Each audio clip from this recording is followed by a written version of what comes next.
Hola, bom dia. Carl Munson here with the Good Morning Portugal live stream, YouTube channel and podcast. How are you today? And more importantly, ¿cómo fue su fim-de-semana? Do please let me know how your weekend went if you are here in Portugal, as many of you are. And for those of you who aren't, you're still welcome to answer that question. Importantly, I guess, of course, what have you done this weekend to bring yourself closer to Portugal? Because that's what it's all about here on the Good Morning Portugal live stream, living life in Portugal. Or getting here to do that thing. So I hope you had a great weekend. We certainly did. Went for a little, well, not a little walk, a long walk. Our children, little ones they are, three of them. Three of them. I'm including Jimmy Choo, aren't I? The Good Morning Portugal puppy in that. Three of them, 8 and under, and we walked them for miles yesterday, and it was great. And the picture you saw on the intro screen there was a little... what would he be? Almost a locust, right? But he's a cricket, I think, or a cicada. Huge guy. Looked like he was having a little sleep on a rose bush. Very, very lovely. A new friend we met yesterday. Tell you more about my weekend if you tell me more about yours after the weather. So has this rain gone yet? Because I thought it was finishing this weekend, but it looks like there's more to come this week. So I'll tell you about that as well. But not until I've let you know about our new thing alert. Here on the Good Morning Portugal live stream with me, Carl Munson. Only 10 likes away on Facebook from 1,000 likers. We've already got about 1,200 followers, which is fantastic. Are you one of them?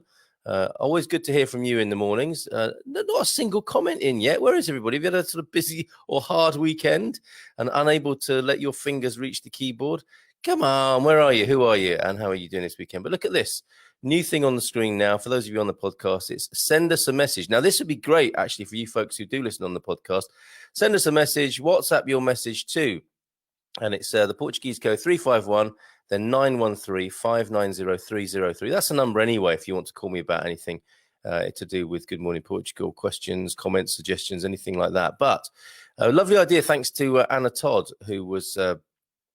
part of a radio marathon actually back in the UK, and she was telling me about how you could send a message, record a voice message on WhatsApp, and it will be played next to your request on the in the music marathon that they were doing. Now we're not doing a music marathon. Well, we do our music show tonight at 10 o'clock called the Portugal Playlist, and of course tonight you'll be able to hear Earth, Wind and Fire's September, because today, of course, is the 21st day of September. So I'll be opening the show tonight with that. But back to, I've got into 3 loops of tangents of conversation here now. We will get back to the weather in just a moment. That's how it tends to roll here, or how I tend to roll. But yeah, you know how you can record a voice message on WhatsApp? Record one for me. Send it in if you want to wish somebody a happy birthday, if you want to ask a question about moving to Portugal, if you want to make a recommendation of something and you're already here in Portugal. What better way to do it than record a voice message and send it to 913-590-303? Or if you're one of those podcast people, you can record a little message, can you? Hi, this is Dave. I'm listening. I'm an Irishman listening in Singapore. I love the podcast. That sort of thing. It'd be great to have a few different voices, of course, here on the show. So do send those to me, 913-590-303. And yeah, announcements. If you're doing something, if you've got business in Portugal, you want to tell us about a little bit about it, do a very quick Dragon's Den pitch. Keep them to under an hour. That would be great. But isn't that an exciting idea? It is for me, but it might be one of those ideas where it's like, no, nothing.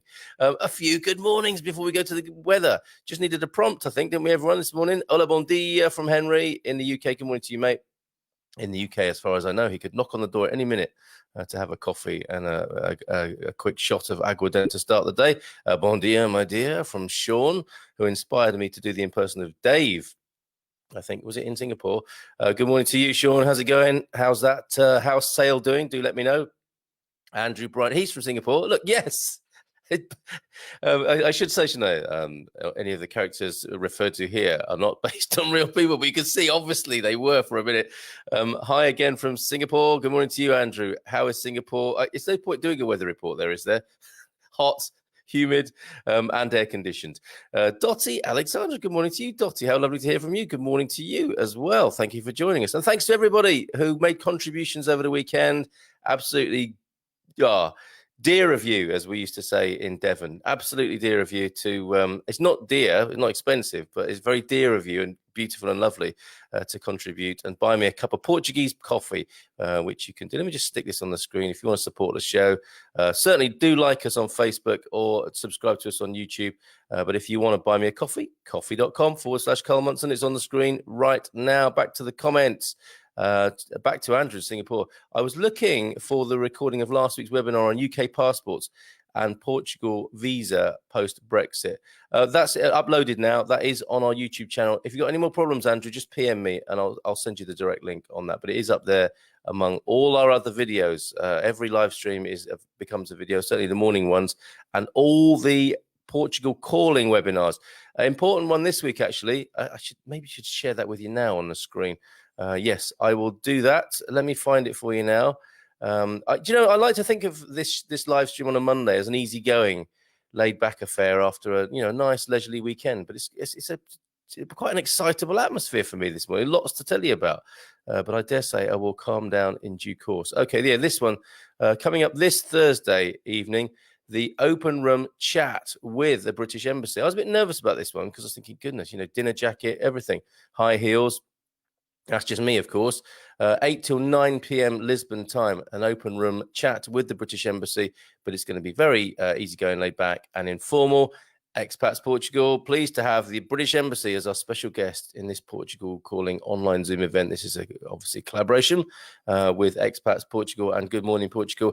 If you are British and have questions for the Embassy about Brexit, sorry everybody else. I don't know what, apart from apologising and perhaps saying, there's going to be probably quite a lot of this. I mean, I know you've heard so much about it for the last few years, but this is coming to a climax now. And, the 31st of December being the Brexit deadline. So please bear with us. I'll be as brief about these as possible so as not to exclude other people. Other nationalities are available. Not that you'd always know that when the British are speaking. If you're British and have questions for the embassy about Brexit, residency, healthcare, exchanging driver's licenses, etc., this is a webinar for you. So the practicalities of being British in Portugal, and it's consular is the best adjective. An open forum for our community to ask questions, get answers, and hear the latest updates that may affect your life living in Portugal. So there you go. That's one for you, Andrew. I would have thought from your question. Oh, crikey. Lots of comments now. Thank you so much. Good morning. Hola, bon dia from a very sunny Southampton. 25 days and counting till we're back in Portugal. Border regs dependent. I don't know what you mean there, Paul. I mean, you're not thinking there might be a complete shutting of the border, are you? I certainly hope not. And the news story today is a bit of, it's pushback for the pushback on COVID. Stay tuned for that. One man has mounted a challenge to the constitutionally based challenge, or so he thought anyway, to some of the measures that are coming in around COVID in Portugal. And I will tell you about his progress. It's not good. Yes, so fingers crossed for you, Paul. Good morning, everyone, from Shelley. Got your message, Shelley. I hope you see my response. See you soon. Henry, I'm getting a little bit fed up with not being in Portugal. On the plus side, I've got my PS5 pre-ordering. Well, yes, distraction, Henry. Until you're here, I guess all you can do is distract yourself. Yes, PS5, crikey. Actually, raining today in Portugal, but that will only last for what? 10 minutes? The roads will be covered in rain and then it will disappear. That's my experience. Or do you have long? Oh, I suppose it's a season, isn't it? So yes, maybe on and off. Yes, but always hot and humid, he says, in Portugal. Thank you for that, Andrew. Hazel Smith, good morning, Hazel. Good morning to you all. Lovely to hear from you. Fabulous. And again, in Singapore, looking forward to having seasons when we move. I think he means Portugal there, don't you, everybody? So yes, seasons certainly. You can walk down the street near our house at the moment, Andrew. This will be nice, a nice image for you, I hope. And kick leaves up that are falling from the plane trees. So many plane trees, as in PLANE, plane trees in Portugal. And me and the kids are enjoying running down the avenues, kicking the leaves up. So yes, that's, I always think of hot weather countries as not having seasons. Interesting, isn't it?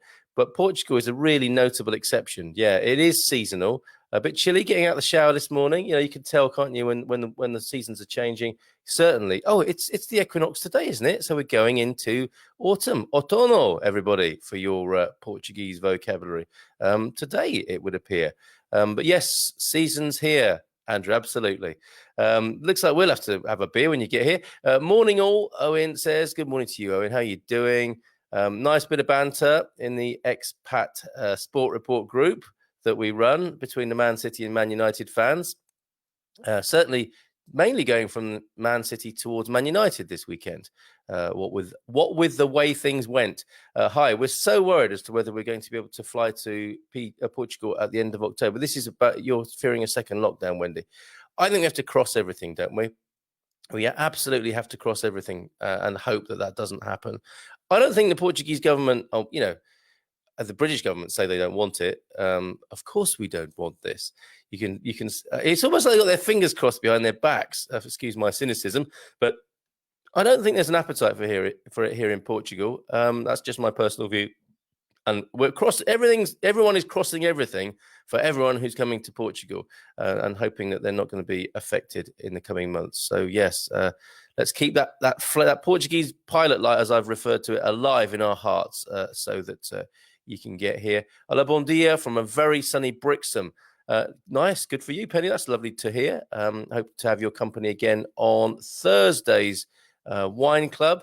Where you tend to join us if with nothing else other than a fine, crisp glass of cold, chilled Prosecco. We'll see you on Thursday when Frank, FD Devane, the man behind the Sport Report in front. I'm the man behind the Sport Report. He's the man in front who knows about sport, which is a blessed relief. Will be with us. So, Friday Sport Report and Frank leading the wine tasting on Thursday. We don't know what he's going for yet, but that will be usually announced at the beginning of the week so that we can quaff with curiosity on a Thursday. Could somebody please help Andrew out there who knows the YouTube channel? That would be really great. I'll get back to you, Andrew, if not. But if anyone is a regular who watches the YouTube channel, if they could pop that in the comments for Andrew, that would be so helpful right now. Payday, people, come on, get your hands in your pockets. The guy deserves it. You might be talking about me there. Cheers, Gary. Always appreciate your help helping me. Really do. Morning. Have to go back to the UK today. Oh, so Kay is heading back to the UK. Quarantine. Here we come. I hope you have nice circumstances in which to do that, Kay. I really do. So safe journey home, and looking forward to having your company again. And I've just seen the next comment here. 21st of October is the equinox. I'm so embarrassed to say. I like to think of myself as a guy who's in tune with nature, and I don't know. I thought it was September, Owen, but he's probably right, and I should know. I'm married to an astrologer. This is embarrassing. I'm going to just dust over my tracks there and move on. Bon dia, finally back in our home in Santa Rita Tavira after a long year away. Dave and Debbie Wynell, welcome back. Welcome back to Portugal. An official welcome from me, the unofficial whoever of Portugal here. And I'm celebrating 3 years here in Portugal. That Earth, Wind and Fire song, September, is a great a harbinger. Or can that be for a positive thing, a harbinger? Anyway, the herald for us of the time we arrived in Portugal. And that's why it's on our Portugal playlist and opening the show tonight at 10 o'clock. But welcome to you. Isn't that lovely to be able to say bon dia in Portugal, Dave and Debbie? Okay, weather quickly. Come on, Carl. 19 degrees in Lisbon at the moment and partly cloudy. Yes, okay, so rain coming back this week, not as heavy as last week, but coming back this week on Thursday in the capital. Until then, some nice temperatures, 25, 26 in the daytime high, but still a cloudy week. The intensity of the sunshine it may return on Friday. Porto, currently 16, and a high today of 23, but rain coming in the north for Tuesday, Wednesday, and Thursday forecast at the moment. And then a nice sunny day on Friday. Excuse me, just going to have a quick sip of water. Got some lemon juice in it this morning.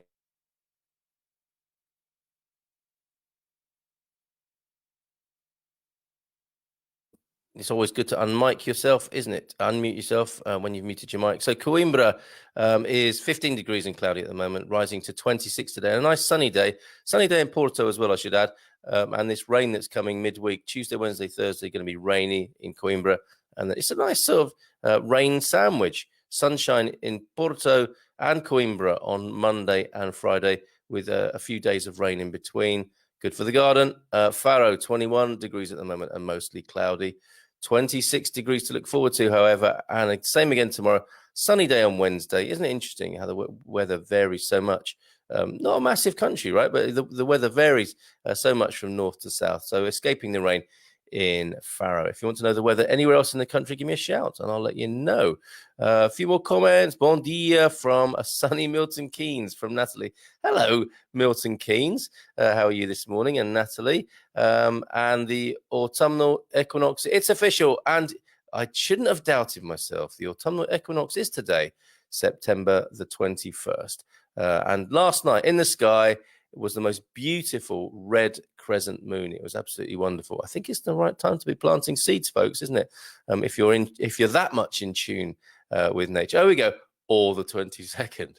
Well, thank you for settling that. Welcome home, Dave and Deb from Gary. Nice one, Gary. Okay. What else did I want to tell you about this week? I think I've squeezed everything in. Oh, yes, this James Bond news. I know that's a bit odd for me to be talking about James Bond, but is it Tom Hardy who's been, all the ladies suddenly, and the fellas who like fellas, of course, swooning at likely, with the announcement that Tom Hardy is the new Bond. I think that's official, actually. Always brings up, who's your favorite Bond? And we obviously have got a few more to choose from now than when I was a boy, but who wanted to be James Bond. And I think Clive Owen was the best Bond we never had. I thought that Clive Owen would have made a good job. But the reason I'm talking about Bond is that we are looking to extend our either augment or complement our sport report with a culture show, thinking of something along the lines of the Good Morning Portugal Culture Club. So you can learn more about Portuguese culture whilst getting a sense of what some of the culture that's in the country might be reassuring and heartwarming to you. So Bond, for example, as an expat. So what we'd like to do is review movies, talk about what's new on Netflix, and we think sport could be part of that, me and Frank Devane. So I'd love your ideas. What do you want to know about Portuguese culture as an expat? So we'll go with the global. Obviously, the big stories like James Bond. Who's your favorite? Is Tom Hardy going to make a good job of this? How many scenes will he be naked in, for example? Those big questions. Music, Portuguese music. Food festivals, music festivals, all that sort of stuff, and then bring it in from the global to the local so that you expats can feel, in touch with global culture and the culture you're used to, as well as learning more about the local stuff and the national picture here in Portugal. I think cinema could be a big part of that because it's a great way of staying in touch with movies that you love. It was the Emmys, of course, last night, wasn't it? So we'd be reporting on things like that, and then drilling down into the locality so that you can really make yourself at home and engage with local culture. Yes, I see that there is already some Bond feedback. Swoon Tom Hardy, and oh yes, says Penny. I'm going to go with a. I'm going to go with a kind of carry on. Oh, yes, matron. Clive Owen would have been great as Bond. You see, I don't know if many people think that, but I certainly do. And another swoon for the rather deadpan Clive Owen. Morning from Luton from Maria Graham. Enjoying the show whilst working from home. Excellent formula there, Maria. Won't keep you too long from your work, or maybe you want me to. I don't know. Do let me know. So, yes, your feedback about the culture show. What do you want to know about Portuguese culture that we can tell you about? And what do you want to keep in touch with the kind of global culture, the movies, the Netflix, the music? And of course, we can bring sport into that. We're either thinking of like making it one big culture show or alternating between sport and culture. Please let us know. We're here to serve. We'd love to know what your thoughts are on that, because my people and Frank's people are talking this week, and we'll launch that pretty soon, actually, which I think will be a lot of fun. And we can have more swooning over the likes of Tom Hardy and Clive Owen in that show. Okay, this thing I was going to tell you about. Very interesting article from the Portugal resident.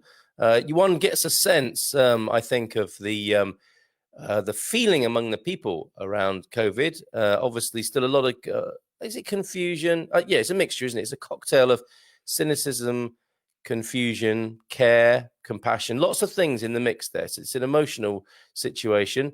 But here in Portugal, interestingly, from the 18th, Natasha Don, who actually been in some communication with my favorite journalist and my favorite English-speaking publication or news source in Portugal, says here, Supreme Court dismisses human rights concerns in state's COVID response. Very interesting to me, this. And I don't know whether I think you know my personal feelings, and I don't think that should dominate the live stream in any way. I mean, the thing that should dominate the live stream is me saying to you, all views welcome here. I do not want to editorialize. I would be lying to you if I said I didn't have a view myself. I'm not going to be one of those journalists who's pretending to be all kind of objective about this. I have a very subjective view on this. And I also want the Good Morning Portugal live stream, certainly in the morning and definitely in the evening when we discuss these in more depth, to be open-minded, open-hearted, and hear every side of not the argument or the debate. I don't really want to be debating and arguing with people. I just want to have open conversations so that we can increase understanding, rather than, winning or just sort of putting other people into a cocked hat. Those days hopefully are over, when you can just sort of belittle and troll people into submission. We don't know, we're far too intelligent and mature for that sort of behavior here on Good Morning Portugal, I would hope. Just standing by for the comments. Now, a single judge. Now, that's not their marital status, I hasten to add. There was a lone judge at the Supreme Administrative Court who has dismissed the urgent subpoena. Now, this is a word you don't hear often, is it? Except on American telly or American drama. So an urgent subpoena must be a global thing. An urgent subpoena lodged by a Lagos businessman, Oren Avital. Now, he's the key figure in this article, in this, as they call them, story in the media, concerning possible human rights violations in the government's response to the COVID-19 pandemic. And this single judge dismissed his urgent subpoena as mere egotistical arbitrariness.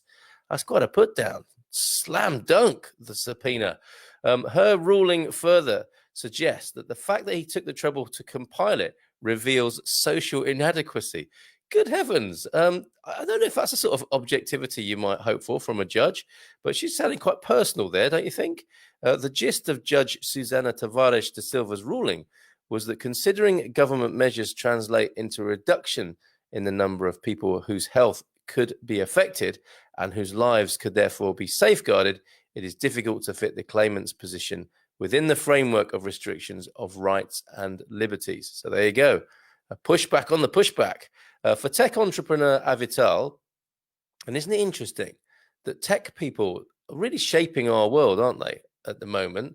And here is, and also, if you think about it, Elon Musk, what Facebook's doing. Have you seen Social Dilemma yet? The tech people are really shaping our world. And here's another one, looking to do the pushback on the pandemic measures.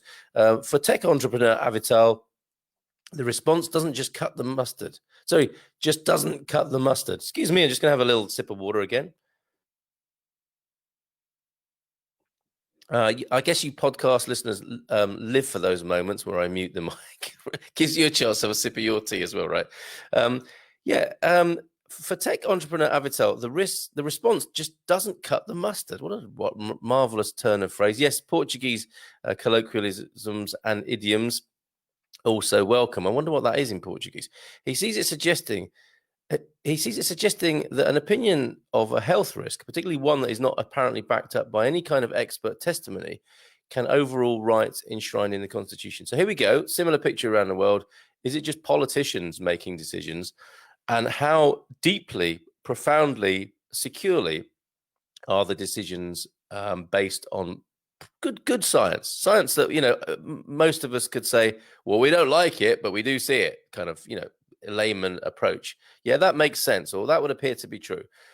Or this science is just being used for some other sort of agenda, possibly. But I think people are like this man, should perhaps, and this is personal opinion, should perhaps feel confident that the measures are truly and firmly based on science that can be trusted, right?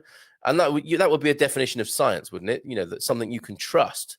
And this is a bit of a pretty pass we've come to, right? Maybe because of how politicians have not appeared to have done that. Where some people are perhaps losing their faith in the chief scientific officers and the way that the science has been presented sometimes. See what I'm doing here? Naturally, we will appeal, said Avital. This would mean his urgent subpoena will have to go before a panel of judges at the Supreme Court, Supreme Administrative Court, no less, not simply one judge on his or her own. So that's interesting. The appeal will then trigger, I guess, a panel rather than a single person who was able to respond in the way that he wasn't satisfied with. I believe that judges will make the new ruling based on laws and facts, not external pressure and personal opinion, said Avital. As we were earlier this month, says Natasha Don, Oren Avital launched into legal action because he still feels that as a society, we are sliding away from democracy by accepting measures brought in by politicians without any kind of due process. So hats off to you, Natasha. This is the what the paper's called, the third column, third estate, whatever it is. This is right. This is right that these sort of questions be asked in the media. Okay, and I don't think politicians need fear that necessarily, nor scientists, nor anybody. So well done, Natasha Don. That's article there from the Portugal Resident, the 18th of September. Let me know what you think about that, because comments have stalled at Clive Owen, causing Penny to swoon in Brixham. Just tell you a little bit about my weekend. Not many people have responded to that. I thought Monday's quite a nice little slot for us, for those of us in Portugal, what we did in Portugal. For me, we thought we'd have breakfast, and you know how these things work, especially when you've got small children. That drifted into brunch. Okay, we're nearly ready, and that drifted into lunch. So by the time we got out of the house, it's about midday, and very lucky to live close to a small town and near another little village. So we toddled down to, seriously, while I'm saying this, tell me about your weekend as well and what you've discovered. There's some vocab on the screen for you there. The question being asked as we conclude today is, ¿Cómo fue o su fim-de-semana? How was your weekend? Maybe that's why no one's talking about it, because they're not understanding the question on the screen. But yeah, what did you get up to in Portugal this weekend as summer turns to autumn? So yeah, we toddled down the hill, get to the top of the street. You could go right into the city of Anadia, as it's known, and or down the road into a little village. Cross a really busy road, cross one of Portugal's busiest roads, actually. And I terrify the children with that to try and teach them some road safety. This is one of the busiest roads in Portugal, kids. This is the IC2, the legendary IC2, the former spine, the commercial spine of this country. Now, pay attention, hold on to the pram. We are crossing. Which way do you look? Obviously, you've got to teach the kids and even the adults to look the right way and remember to look both ways, but particularly, obviously, with people driving on the other side of the road, got to make sure. And you cross the main road, and then you cross a river, and then it goes quiet, beautiful, quiet. And you're in a little village, and there in the village, a little more of a toddle along. People are milling about as they are, obviously promenading on a Sunday, going to see friends and family. Past a little bar where I like to go from time to time. That's on my own, often on my bicycle. I just stop and have a little fino, which is a little cold beer, and sit with the gentleman of the village. And no idea what's going on and whether they're talking about me or not. Self-obsessed as I am, wondering, I wonder if they're talking about the weird English guy on his bike. And occasionally get offered a petisco, little snack. I think a little, what did I have last? Oh, yeah, one of those marvelous little crab claw things. Deep fried and crummy and nice, full of indistinguishable seafood flavors, but delicious with a beer, right? We walked past that one, not suitable for family entertainment and consumption, and onward to O Carlos, Restaurant O Carlos, a restaurant that shares my name, my namesake restaurant in the town, down the hill, in the village. And how lovely to see some familiar faces in there. And we sit in the garden, because it's great with the kids in the garden, and we have some beautiful... Oh, yeah, I want to take issue with Giles Corran. Isn't he the one who gave that really sort of nasty review of Portuguese food in the Times? And I read the first couple of paragraphs, and I see what the shtick is. I know what his game is. Obviously, when you're a food critic, the operative word there is critic. And he described Portuguese food as some of the worst in Europe. And then he said, oh, actually, no, it's not the worst in Europe. It's the worst in warm Europe. Okay. And he's talking about soggy potatoes and overcooked things and stuff like that. And I'm thinking, why has he done that? And I do get it. I understand that it's not like the sort of food Giles Corran or A.A. Gill would want, right? And it's perfect for their criticism. But for me, on a Sunday lunchtime, to have a grilled dorada with lovely potatoes that just salty and covered in olive oil, with a little side salad and some chips and some rice and a mixed kebab. It was, I mean, to me, that is, I would much rather do that than, and I've been to some fancy restaurants from time to time, Michelin stars and all that. I just think it's different. You can't compare the two. It's like going around to grandma's or going to, Gordon Ramsay's restaurant. They're not the same. They're not the same. Ask Gordon Ramsay what he'd like on a Sunday lunchtime. I bet he'd want to go to his grandma's, wouldn't he? And not necessarily to some fancy restaurant, because he's had enough of it. So there you go. And so lovely to be. And the great thing for me is when I went to pay, Carlos, I think it was the man himself after whom the restaurant was named. And this is basically us celebrating our 3 years in Portugal. I get a thumbs up. I get a non-verbal connection with the restaurant owner. One Carlos to another. And it's like a thumbs up of recognition. I don't know whether he's read my Facebook review saying how delighted I am to have such a lovely little local restaurant, or whether he's seen us in there a few times and he likes the fact that we bring our kids and we're like trying to, mix it up with the locals and talk a bit of Portuguese and stuff. But I get the thumbs up. I get the thumbs up and the recognition and the look. And that was just, like we talk about occasionally on this live stream, one of those moments. This is what we came here for, to have a lovely leisurely saunter down to the local restaurant, have a lovely, what tastes to me like divine home cooking, and fresh ingredients, wholesome grub, and then make a connection. Can't speak much of the language yet. But there we are, mixing with the locals. The people are loving the kids. It's such a family culture. Talking to some of the other parents and kids, and one of those moments. This is what we came to Portugal for. So it was lovely. And then onward, Korea. We walked the kids for miles, or should I say kilometers, into the town of Korea, which is just down the road. You've got to visit Korea. Beautiful place, spa town. Like curative waters. The whole town is based on that, and formerly casino and all sorts of wonderful stuff. Belly Pot Hotel, and they've got in the midst of the pandemic, they have a new fountain. And I've put a couple of photographs up with this work of art, and I'm thinking this is very lovely. This wonderful new fountain in Korea, and the street market's on, bric-a-brac sort of market, and it's lovely. It's like we used to live in the town, so we're down there and we're saying hello to a few people whose faces we recognize, our old neighbor and stuff. It's really lovely. Doing a little bit of shopping, and then I discover that one of the beauties of not speaking much of the language is that you're protected from so much of what is going on. Turns out this fountain, I think, this is a lovely addition. There's a nice little bit of good news during the pandemic. It's a new bit of public art, and it celebrates, Irish, I believe, the bringer of water and the goddess of rainbows in Portugal, as I understand it. Arco de Irish is a rainbow. So that lovely mythology is in there. And the town is based on water. So there she is holding a golden ampule, or like it looks like a golden coconut, and there's water dripping out of it, and then there's other parts of the water feature which are lovely. And there she is sat, and she looks a bit like a mermaid, you see. So all the water references are going, I think this is really nice. And then I discover it's not popular among the locals. If I could speak the language properly, I would discover the discontent locally about, I think when you're a local, it's like you might say things like, wow, what a waste of money, as I might have done back in the UK.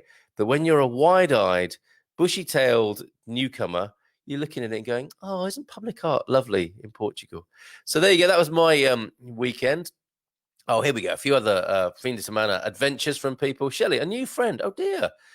Oh, this is, yes, the calçadas, the cobblestones. A new friend broke her arm riding on the cobblestones in Cascais. So I went over to help her pack as she's moving to Lisbon this week. It was great fun. Yeah, well, there's a happy ending to a sad tale there. If she was riding a bike, a horse, or what? So yes, the calçada are known as the Great Leveler, I think. Whether you're rich or poor, those guys will take you down possibly at some time in your life. certainly if you try in high heels, on the calçadas of the hills of Lisbon. My goodness. So yes, best wishes for a speedy recovery and a good move to your friend from all of us, Shelley. Wow. Okay. Wow. That's an exciting weekend there. And a painful one for that particular person. Morning from a sunny Castanheira de Pera. Had a great weekend exploring the back roads between here and Ceuta. Beers at Poça Corga River Beach. Ooh, there's another river beach to put on the list. In the autumn sunshine and smoking a chicken over cherry wood. Now, yes, I can make the obvious joke about smoking a chicken. You know, what's wrong with tobacco? But I get that it's in the smoker. The chicken is in the smoker. There's autumn sunshine. There's a river beach, and there are back roads where beers are being enjoyed. And that, again, I imagine, Pete, is like, yes, that's what we came here for. And we need to know what that is in Portuguese. Yes, that's what we came here for. There's a beautiful image. Beer, autumn sunshine, the smell of smoking chicken over cherry wood. Oh, my word. What a weekend. What a fim-de-semana you had there, Pete. Sounds wonderful. Spent a couple of hours with Joe and Ty. Oh, lovely. Good morning to that whole gang in, what is it? Donna Maria Massa, along with Michelle and Ian, who are moving here. Very nice. Marvelous. Expats hanging out there together in a lovely part of central Portugal.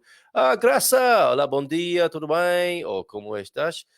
Bom dia e bom dia. Oh, bom dia, Portugal e bom dia, Carl Munson from Graça. Lovely to have your company.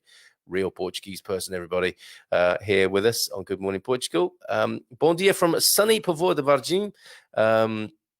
Fluff that. Let me try that again. Bom dia from... I just said Boni dia, but Bon dia from sunny Povoa de Varzim. Arrived yesterday, late afternoon. Welcome, Mark. Oh no, you're already in Portugal, aren't you? Okay, well have a good time in the Povoa de Varzim. Now revived after a night's rest. Looking forward to finding a long-term rental before permanently moving. Advice and tips on finding a long-term rental. Welcome. Okay, I think the advice will be plentiful. Certainly something worth asking in the forum of Expats Portugal. And also my advice would be I like house sits, but also, you know, people struggle to find a long-term rental on the big websites and with estate agents. And I think the way to find a rental is to get local. And it's a catch-22, obviously, isn't it? How do you get local with having somewhere to live, so that you get wind of, you know, what's coming up on the local rental market? So first footing, you know, a house sit or an Airbnb for as long as you can manage in a locality. Get to know taxi drivers, hairdressers. I haven't got much hair, but I've got enough to go to a barber from time to time. And go to the cafes, go to where local people are, talk in Portuguese as best you can, and get to know people and ask that question of local people. To me, that is the best way. And you feel like an old school explorer. You might as well be Phileas Fogg with that tactic. You know, wear a pith helmet and a safari suit. Actually, that's optional. Just because I do that doesn't mean everyone else has to. But yeah, I would go local, go native. Seriously, Mark, I think that's the best way. And of course, you know, there are the estate agents and, you know, OLX, the eBay of Portugal, OLX.pt, and Facebook, of course. You know, ask everywhere, leave no stone unturned. But I think the local touch is very fruitful, as it turns out. Just another sip of water for me, Bill. Okay, bom dia from Belgium, from Gianni, doing homework in the weekend. Your Portuguese homework, very good.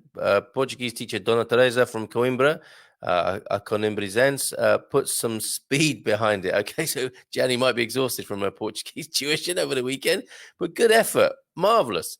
Marvelous, Gianni. I see how seriously you're taking it, and I take my hat off to you. I wonder what Portuguese for that colloquialism is. Had a great weekend. Crystal Palace made it for me, as the Man United fans look away, put their fingers in their ears. Yes, Owen. Did you mention it before? Bon dia from Ana Lucia Pinho Pereira. Good morning to you, Ana Lucia. Has my pronunciation got better since you've known me in this last couple of months? I certainly hope so. Good morning to you. And just moved to SBDA. Now, where would that? San Bernardino I don't know what the A stands for, and enjoying exploring this lovely place in the hills of the Algarve. So that might be San Bernardino de Algarve. I'm not sure, but certainly Brian Bland is in the hills of the Algarve. It's not all golf courses and beautiful beaches. The hills of the Algarve, how wonderful and how lovely for you exploring Portugal and in that part of Portugal. Brian, thank you for that message. We'll leave it there for this morning. I do thank you for your company. Just looking at my notes scrawled on the table here. That's what I should do. I use a pencil. Must get some paper at some point. I think we've covered everything. That last question, a last question for you. Oh no, on Tuesday night, you know how when we told the tale of that, not told the tale, reported to you that little baby who was left on the steps of the church in a Moses basket. Not forgotten about that. We will organise ourselves in a way where us expats, I think, quite rightly should contribute to make the lives better of those facing the severest of poverty in Portugal. So working on that still. But that news, which I felt compelled to share with you, bumped the theme of that day, which was Paranormal Portugal. And I'm going to do that on Tuesday evening at 10 o'clock on the News Hour, the Portugal News Hour. We'll look at those otherworldly things on Tuesday night. But I'm going to balance it out. My special guest on Tuesday night will be Jacqueline Mary. Why did I want to call her Elizabeth? That's spooky. I'll look into that. But Jacqueline Mary Brown will be joining us on Tuesday evening. On the one hand, we'll be looking at the paranormal, that sort of otherworldly. And then we'll be talking to Jacqueline, who I hope she won't mind me saying this, but she is an expat elder. Been in Portugal for quite some time. And we will be talking about the otherworldly, in a sense, of the Gospels, of religion, of Christianity, because we never talk about religion. I mean, I can't believe that we've moved to Portugal here, and we have this Good Morning Portugal live stream, and it would appear almost entirely secular, which in a way, I want it to be a broad church, pardon the pun. But I don't see why we would avoid talking at all costs. I mean, we talk about politics, so I think we should talk about religion as well. And we will talk to Jacqueline about her own journey of spirituality. And there is a difference, isn't there, which we'll go into further between religion and spirituality. So paranormal, probably in the first half hour, and then spiritual in the second half hour. Or we'll mix it up, because Jacqueline may well join me for the whole thing. On the News Hour on Tuesday evening. We're in a deeply religious country here, and I know it's a difficult thing, the whole thing of religion. I totally get that, but I don't see why we shouldn't speak of people's personal experience of their spirituality. You're welcome to, and as I said, as we open the show, you're welcome to send me a message on these and any other big questions, because if nothing else, religion and spirituality should, of course, address the biggest of the big questions here, right?